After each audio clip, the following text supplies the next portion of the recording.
Friend, कैसे आप सब लोग। उम्मीद है कि आप लोग खैरियत से होंगे। जैसे कि हमने अपना जो है वो 6 यूनिट स्टार्ट कर लिया था, जो कि था इंडस्ट्रियल डेवलपमेंट इन पाकिस्तान। ठीक है, इसका इंट्रोडक्शन हमने पढ़ा था। और सेकंड हमारा जो आज का टॉपिक है वीडियो का, वो है industry and its importance for development. अब इंडस्ट्री जो है वो क्यों ज़रूरी है किसी भी कंट्री को डेवलप बनाने के लिए। ठीक है, तो यही चीज़ जो है हम अपने इस वीडियो में कवर करेंगे। So let's start the video. Industry is an essential component for the development of a country. With the discovery of agricultural natural resources, it has become necessary to invent machine to get optimum benefit of the resources. अब क्या कह रहा है कि industry जो है वो ज़रूरी है। ठीक है, किसी भी कंट्री को डेवलप बनाने के लिए, उसको स्टेबल बनाने के लिए, उसको प्रोस्पेरस बनाने के लिए, तरक्की याफ्ता कंट्री बनाने के लिए। ठीक है, तो अब हमारे पास एग्रीकल्चर जो है वो सोर्सेज है। ठीक है, नेचर रिसोर्सेज हैं, लेकिन उनसे जो है वो ऑप्टिमम बेनिफिट मतलब कि उससे जो है काफ़ी जो है वो फ़ायदा उठाने के लिए रिसोर्सेज से ये ज़रूरी है कि हमें नई मशीनें इन्वेंट करनी चाहिए। ठीक है, नई मशीनें जो है ईजाद करनी चाहिए। Raw materials are converted into durable goods and help in production of food for human being। अब क्या कह रहा है कि अगर कोई रिसोर्स हमें जो है वो कंट्री में पाई जाती है, कोई रॉ मटेरियल हमारी कंट्री में पाया जाता है, ठीक है, तो उसको गुड्स में चीज़ों में कन्वर्ट करने के लिए, ठीक है, दूसरी दूसरी प्रोडक्शन बनाने के लिए ये चीज़ जो है हमें हेल्प करती है। Industry is important due to the following reason. अब इंडस्ट्री जो है वो क्यों ज़रूरी है, ये नीचे उन्होंने जो वो इसका रीज़न बताया है। ठीक है, तो फर्स्ट स्टेप में इन्होंने क्या कहा है, it is the source of economic development of a country. Those countries are considered developed which are developed in industry। ठीक है, अब क्या कह रहा है कि वो कंट्रीज, ठीक है, इकोनॉमिकली डेवलप समझी जाएगी जो कि इंडस्ट्रियल के हवाले से, इंडस्ट्रियल व्यू से जो है वो डेवलप हो। ठीक है, ये हमारी कंट्री को जो है वो इकोनॉमिकली सपोर्ट करती है। और सेकंड में क्या कह रहा है, commodities are manufactured on large scale to fulfill local and national need and are also exported to other countries to meet their need। Valuable foreign exchange is also on। अब कोई चीज़ मैन्युफैक्चर की जा रही है, बनाई जा रही है, ठीक है, तो वो किसी एक या दो की तादाद में नहीं बनाई जाती। ठीक है, वो लाखों की तादाद में बनाई जाती है। तो वो जो प्रोडक्शन बन रही है, वो जो गुड्स बन रहे हैं, ठीक है, वो तो अपनी कंट्री में भी यूज़ किए जाएंगे, मतलब नेशनल जो है वो नीड भी पूरी करेंगे और जो है वो एक्सपोर्ट भी किए जाएंगे। ठीक है, फॉरेन एक्सचेंज के लिए, अर्निंग करने के लिए एक्सपोर्ट भी किए जाएंगे। थर्ड टॉपिक में क्या कह रहा है, value of raw material is raise by manufacturing them into finish goods. Cotton is a raw material and less value as compare to cotton yarn और कॉटन क्लॉथ। अब क्या कह रहा है कि जो रॉ मटेरियल है उसकी वैल्यू बढ़ जाती है, तब जब उस रॉ मटेरियल को रिफाइन करके और उससे जो वो चीज़ें बनाई जाए। जैसे कि यहाँ पे एग्जांपल दी गई है कि कॉटन जो रॉ मटेरियल है, ठीक है, उसकी इतनी वैल्यू नहीं है एज कम्पेयर टू जो कॉटन क्लॉथ होते हैं, यार्न होते हैं, उसके कंपैरिजन में। ठीक है, अब यहाँ पे फोर्थ पॉइंट में क्या कह रहा है, people get employment according to their skill और expertise and earn livelihood for themselves. अब बड़ी बड़ी इंडस्ट्रीज फैक्ट्रीज होती है, वहाँ पे लोग जो है एम्प्लॉय जो है वो काम करते हैं। ठीक है, किस बेस पे करते हैं, जो उनके पास स्किल्स होती है, एक्सपर्टाइज होते हैं, ठीक है, फिर वो अपने जो है वो ज़िंदगी को चलाने के लिए फिर वहाँ से जो है अर्निंग भी करते हैं। और फिफ्थ टॉपिक में क्या कह रहा है, पॉइंट में, industry has added to the comfort of human beings. Radio, TV, air conditioner, refrigerator and many other goods have added to the comfort of the people. अब इंडस्ट्री से इंसान को क्या फ़ायदा हुआ है, इंसान को ये फ़ायदा हुआ है कि इंडस्ट्री ने जो है उसकी ज़िंदगी और इजी और कंफर्ट बना दी है। ठीक है, कैसे बना दी है, ریڈیو انوینٹ کر کے، ٹی وی بنا کے، ایئر کنڈیشنر، اتنی گرمی ہونے کے باوجود لوگ جو ہے وہ کہیں بھی جو ہے آسانی سے جو وہ رہ رہے ہیں، ٹھیک ہے۔ اگر گرمی زیادہ ہے تو کوئی بات نہیں، ایئر کنڈیشنر لگا ہوا ہے گھر پہ، ٹھیک ہے۔ اور جو ہے وہ کھانا اگر جو ہے وہ ریفریج کرنا ہے، ٹھیک ہے، اس کو جو ہے وہ بچانا ہے خراب ہونے سے، تو ریفریجریٹر ہمارے پاس موجود ہے۔ تو یہ ساری چیزیں جو ہمیں بینیفٹ دے رہی ہے، ہماری زندگی کو جو ہے وہ آسان بنا رہی ہے۔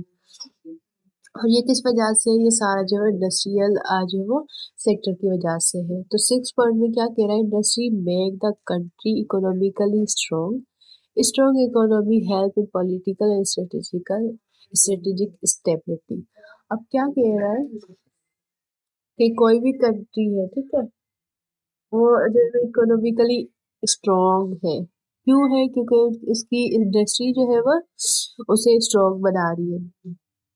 ہر کوئی کی کنٹری اکنامیکلی اسٹرانگ ہوگی تو اسے اس چیز میں ہیلپ ملے گی کہ وہ پولیٹیکل اور اسٹریٹجیکلی اسٹیبل کنٹری ہوگی۔ کیسے ہوگی؟ جیسے کہ آپ نے جو ہے دیکھا ہوگا کہ پاکستان میں اکنامیکلی اتنا اسٹیبل نہیں ہے، تو اس کی پولیٹیکل جو ہے وہ ویلیو، مطلب پولیٹیکل جو ہے وہ لیول پہ اسے جو ہے وہ بہت سارے جو ہے وہ مطلب پولیٹیکل لیول پر اسے کافی سارے ایسے ڈیسیجن کرنے پڑتے ہیں جو کہ جس کے فیور میں جو ہے وہ ہماری کنٹری نہیں ہوتی، ٹھیک ہے۔ دوسری کنٹری کے ساتھ اسے جو ہے وہ مل کر چلنا پڑتا ہے، ان کے ڈیسیجن ماننے پڑتے ہیں۔ کیوں ماننے پڑتے ہیں؟ کیونکہ ہماری کنٹری جو ہے وہ اکنامیکلی اسٹرانگ نہیں ہے۔ اور لاسٹ پوائنٹ میں ہمارے پاس یہاں پہ کیا کہہ رہا ہے، country become self reliant and prosperous, standard of living is improved. اب کیا کہہ رہا ہے کہ جو ایک کنٹری ہے، ٹھیک ہے، اب وہ جو ہے وہ سیلف ریلائنٹ ہے۔ ریلائنٹ مین انحصار کرنا، ٹھیک ہے، وہ اپنے آپ پر انحصار کرے گی، وہ ترقی یافتہ کنٹری ہوگی اگر اس کی جو ہے وہ انڈسٹریل ڈیولپڈ جو ہے وہ سیکٹر ہوگا، ٹھیک ہے۔ اس کی لوگوں کے جینے کا طریقہ اور اس کا اسٹینڈرڈ بھی امپروو ہوگا۔ تو یہ سارے پوائنٹ تھے کہ کیوں انڈسٹری ضروری ہے کسی بھی کنٹری کے لیے، ٹھیک ہے۔ تو آگے یہ کیا کہہ رہا ہے، Pakistan inherited such territories which were industrial backward۔ اب پاکستان کو وراثت میں وہ علاقے ملے جہاں پر جو ہے وہ انڈسٹریل جو ہے وہ ڈیولپمنٹ نہیں تھی، مطلب جو ہے وہ انڈسٹریل حوالے سے وہ پیچھے تھا۔ نان مسلم ور بگ کیپیٹلسٹ مطلب کہ سرمایہ دار ہونا، ٹھیک ہے، جو مطلب اسٹیبل لوگ تھے، ٹھیک ہے، مسلمان مطلب پیسہ رکھنے والے، ٹھیک ہے۔ ڈid not establish industry in the Muslim majority area in spite of the fact that in those area raw material and cheap labor was available۔ اب یہاں پہ کیا کہہ رہا ہے کہ جو نان مسلم تھے، ٹھیک ہے، وہ جو ہے وہ بگ کیپیٹلسٹ تھے، مطلب نان مسلم جو تھے وہ بہت سرمایہ دار رکھنے والے تھے، ٹھیک ہے۔ تو انہوں نے کیا کیا، انہوں نے جو ہے وہ انڈسٹری جو ہے وہ اسٹیبلش نہیں ہوئی وہاں پہ ان ایریاز میں، ٹھیک ہے۔ اور مسلم جو میجورٹی جو رکھنے والے علاقے تھے وہاں پر جو ہے وہ را مٹیریل بھی زیادہ تھا، ٹھیک ہے، اور چیپ لیبر بھی زیادہ تھی۔ For example east Bengal produce 50% of the jute in the world but no jute industry was set up۔ اب کیا کہہ رہا ہے، اگر ایسٹ بنگال کی ایگزامپل لی جائے تو ورلڈ کا 50% جوٹ جو ہے وہ پروڈیوس کرتا ہے، لیکن وہاں پہ کوئی بھی انڈسٹری جو ہے سیٹ اپ نہیں کی گئی۔ Various in Hindu majority area was Bengal about 100% jute مل ور set up on the bank of river Hooghly اور ہوگلی، ٹھیک ہے۔ اب جیسے کہ یہاں پہ ویسٹ بنگال کی جو ہے وہ ایگزامپل دی گئی ہے جہاں پہ بتایا جا رہا ہے کہ 100% جوٹ مل سیٹ اپ کی گئی، ٹھیک ہے۔ کیوں کی گئی؟ کیونکہ وہاں پہ جو ہے ہندو میجورٹی تھی۔ تو بتانے کا مقصد یہی ہے کہ جو نان مسلم تھے، ٹھیک ہے، وہ کیپیٹلسٹ تھے، سرمایہ دار جو ہے وہ تھے، ٹھیک ہے، رچ تھے، اور اسی لیے جو ہے وہ وہاں پہ انڈسٹری جو ہے وہ بنائی گئی اس کے باوجود۔ لیکن جو نان مسلم جو مسلمان جو ایریاز تھے، ٹھیک ہے، مسلم میجورٹی رکھنے والے، وہاں پہ را مٹیریل بھی تھا، چیپ لیبر بھی تھا، لیکن وہاں پہ جو ہے وہ انڈسٹری ڈیولپمنٹ نہیں کی گئی، انڈسٹری جو ہے وہ اسٹیبلش نہیں کی گئی، بنائی نہیں گئی۔ Cotton was grown in west Punjab but big factory was set up in Bombay and Ahmedabad. अब क्या कह रहा है कि कॉटन की सबसे ज़्यादा प्रोडक्शन अगर कंट्री की, हमारे पाकिस्तान कंट्री की बात की जाए तो सबसे ज़्यादा कॉटन जो है वो पंजाब में जो उसकी प्रोडक्शन होती है, ठीक है। तो यहाँ पे भी यही बता रहा है ये पाकिस्तान इंडिपेंडेंट हो पाकिस्तान जो है वो बनने से पहले की बात कह रहा है, ठीक है। तो कॉटन जो है वो सबसे ज़्यादा कहाँ पर जो है वो उगती थी, पंजाब में उगती थी, यानी कि पाकिस्तान पर जो सबसे बड़ी बड़ी फैक्ट्रीज थी जो कि कॉटन को जो है रिफाइन करती है, वो कहाँ पे पाई जाती थी, मुंबई में और अहमदाबाद में। ये दोनों इलाके जो है वो किसके थे, जो नॉन मुस्लिम मेजोरिटी रखने वाले इलाके थे। At the time of independence, 7 factories of cotton, sugar and cement exist in Pakistan. तो ये तादाद बताई जा रही है कि जब पाकिस्तान आज़ाद हुआ, इंडिपेंडेंट हुआ, तो कितनी जो है वो इंडस्ट्री, कितनी फैक्ट्रीज हमारे यहाँ पाई जाती थी, ठीक है। पर दर हकीकत पाकिस्तान स्टार्टेड इस journey with a weak industry base. तो ये सारा इन्होंने बताया। तो क्या कह रहा है कि पाकिस्तान ने जो अपनी जर्नी स्टार्ट की, अपना सफ़र स्टार्ट किया, तो उसकी बेस जो है एक वीक इंडस्ट्री की थी। क्यों थी? अब जो है वो कॉटन की जो 7 फैक्ट्रीज, यानी कि कॉटन, शुगर, सीमेंट, ये तो किसी कंट्री के लिए काफ़ी नहीं होती, ठीक है। अगर हम जो है वो प्रेजेंट जो है वो नंबर्स देखें कि हमारे यहाँ कितनी फैक्ट्रीज पाई जाती हैं, तो उसके कंपैरिजन में कुछ भी नहीं था, ठीक है। Keeping in view the backwardness of in the industrial field, the government of Pakistan started its effort to provide an industrial base to the country. अब क्या कह रहा है कि पाकिस्तान जो वो पीछे था इंडस्ट्रियल फील्ड में, तो गवर्नमेंट ने क्या किया, उन्होंने जो अपने एफर्ट लगाए, ठीक है, ताकि वो कंट्री को जो है वो इंडस्ट्रियल बेस दे सके। क्यों दे सके? ताकि हमारी कंट्री जो है वो इकोनॉमिकली स्ट्रॉन्ग हो सके, स्टेबल हो सके। In 1948, an industrial policy was announced which encouraged private investment in the industrial field. अब क्या कह रहा है कि 1948 में जो है वो गवर्नमेंट ने जो है वो इंडस्ट्रियल जो है वो पॉलिसी बनाई, जिसका मकसद यही था कि जो प्राइवेट इन्वेस्टर्स थे, मतलब जो फॉरेन इन्वेस्टर थे, उनको इनकरेज किया जाए कि वो जो है वो आए पाकिस्तान में इंडस्ट्रियल सेक्टर में इन्वेस्ट करें। In 1962, Pakistan Industrial Development Corporation (PIDC) Pakistan International Development Corporation was set up by the government and large industries were set up with state investment. अब क्या कह रहा है कि ये जो PIDC थी, ठीक है, इसको सेटअप किया गया पाकिस्तान में, ठीक है, ताकि जो है वो इंडस्ट्री जो है वो उसकी सेटअप जो है वो की जाए। इसकी इन्वेस्टमेंट से